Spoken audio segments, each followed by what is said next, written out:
Urgent, America's team fan. Look at what just happened. Nobody saw this coming, huh? But first, make sure to subscribe to the channel because we bring you daily videos with the latest your team news. And don't forget to turn on notifications so you don't miss anything. Dolphins may save Cowboys from drafting polarizing CB after monster trade news. To say the Dallas Cowboys are facing pressure to hit a home run in the 2025 NFL Draft would be a comprehensive understatement. While they don't need a star at every pick that borders on impossible. Anyway, it is imperative they come out of the first 3 rounds with as many impact players. A representative draft class could be what morphs this roster into a contender. The stars seem to be aligning for Dallas to take a wide receiver at number 12 overall. While offensive line and cornerback are big needs as well, it will be extremely difficult to find a WR2 after the top 4 prospects.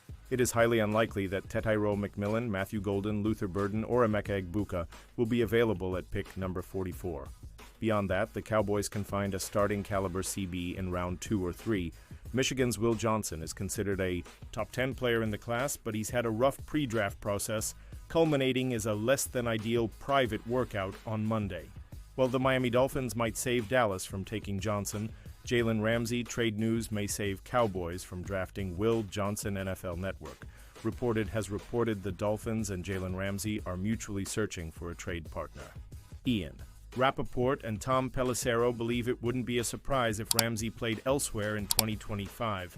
The Dolphins and 7-time Pro Bowl CB Jalen Ramsey are mutually set to explore trade options, and it wouldn't be a surprise if he played elsewhere. In 2025, per me and Tom Pelissero, Miami and Ramsey do 25. One M fully guaranteed this season could be parting ways.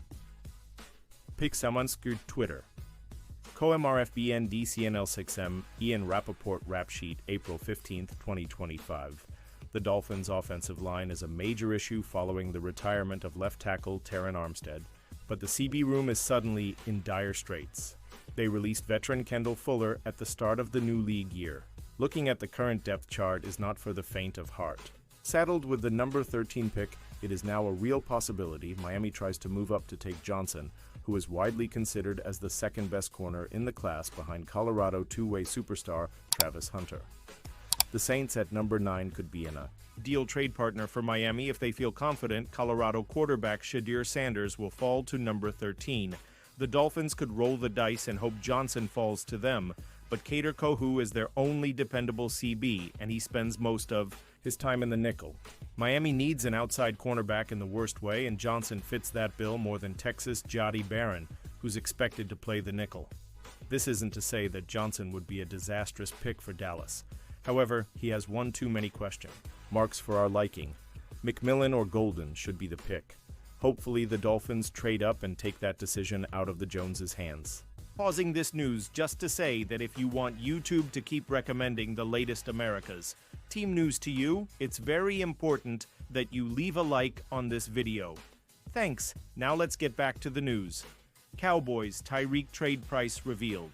By Crazy Dolphins, the Dallas Cowboys have been rumored to be a party interested in trading for Miami Dolphins wide receiver Tyreek Hill. It's a bit of a fantasy. But so is what Miami's trying to sell here.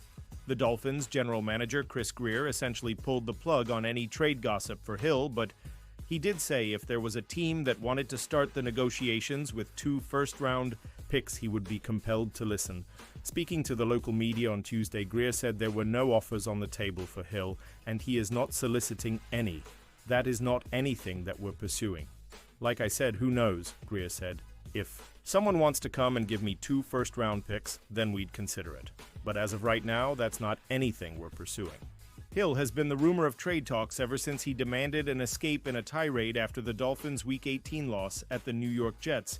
He was upset the Dolphins did not make the playoffs and he did not eclipse 1,000 yards as he did in his prior 2 seasons as a Dolphin. He's also found himself in a series of legal issues involving women and the police. On paper, Hill could be a perfect bookend to CeeDee Lamb.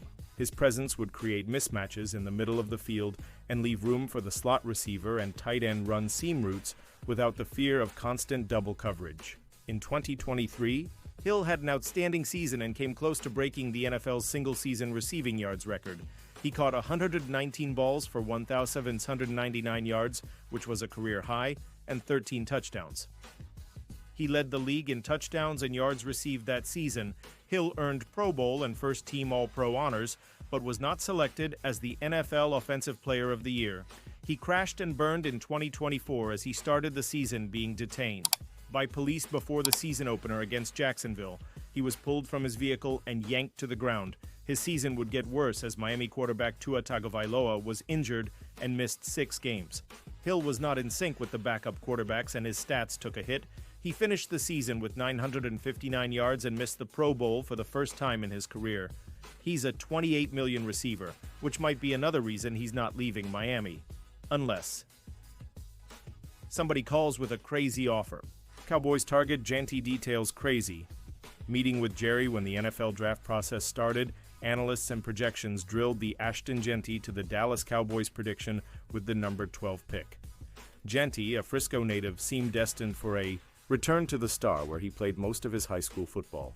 Unfortunately, the top running back prospect's impressive strides through the pre-draft evaluations have elevated his stock in such a way that he will likely come off the board before the Cowboys are on the clock. Certainly it is a disappointment after Jeanty had campaigned so hard for a Cowboys future. That's not to say he will not gladly capitalize on the opportunity to play for another team.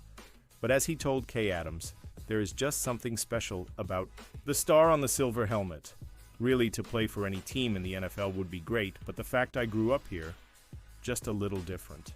That ultimately led to Adams asking about Jeanty's visit with the Cowboys and specifically Jerry Jones. The owner, general manager, and team president left him with a rather humorous and crazy first impression. I came in the room and he was holding this, championship belt and just looking at it, and I was like, "Where's this gonna go?" He laughed. "Maybe he thinks I could be a champ or something."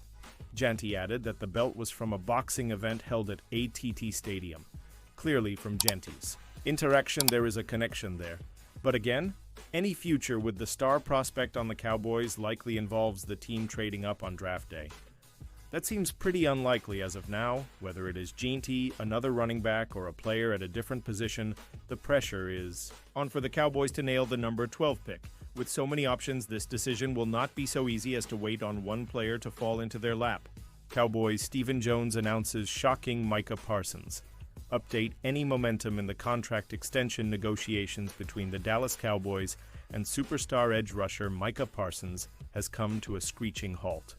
Yes, Parsons attended voluntary workouts this week despite the ongoing negotiations, but that is expected as he enters into a new era of leadership.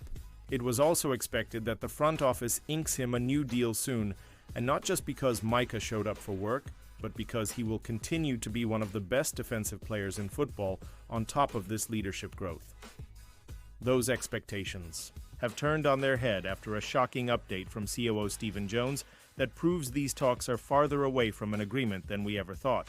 Where the rub comes in is we're trying to not only keep guys like Dak Prescott and CeeDee Lamb and Micah, but we're also trying to put a team around them that can compete and win championships, Jones said on 105.3 The Fan Tuesday. Understandably, roster construction can be tricky when contracts are expiring.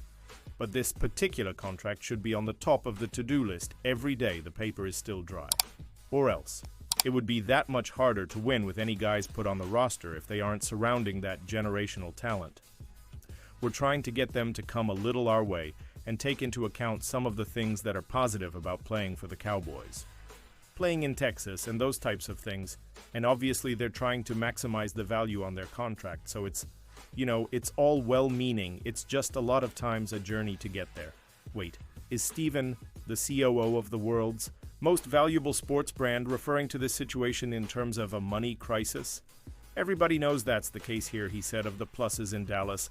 The cost of living compared to some of these bigger cities and the NFL certainly comes into account. And at the end of the day, we're looking for some credit for that. The main reason for it is we're going to spend to the cap year in and year out. And over the course of time, we're going to spend our money to try to get as many good players as we can. That's the art of the deal. If the Joneses' idea of the art of the deal is pinching their pocketbooks at every dime Parsons could walk away with, there are much larger problems. It is almost like they perceive Micah as something other than a 3-time All-Pro and somehow doesn't deserve every penny in the bank. Mind you, the organization still has north of $30 million in this offseason's budget that has been left sitting for weeks without adding players, Micah or not. It appears after reports of both parties, the Cowboys and Micah, being in agreement of most terms on an extension, the only thing left to figure out is how Parsons fits in the budget. If the front office doesn't figure this situation out soon, the Dallas Cowboys could have a serious Micah Parsons problem on their hands. And losing him would create even more. Now it's only a matter of time before this journey reaches some sort of destination. And now, America's team. Fan, I want to hear from you. What's your opinion on this? Drop your thoughts in the comments. I don't know if you know this, but your opinion matters a lot for your team. You'll be back any moment with more America's team news. How about them Cowboys?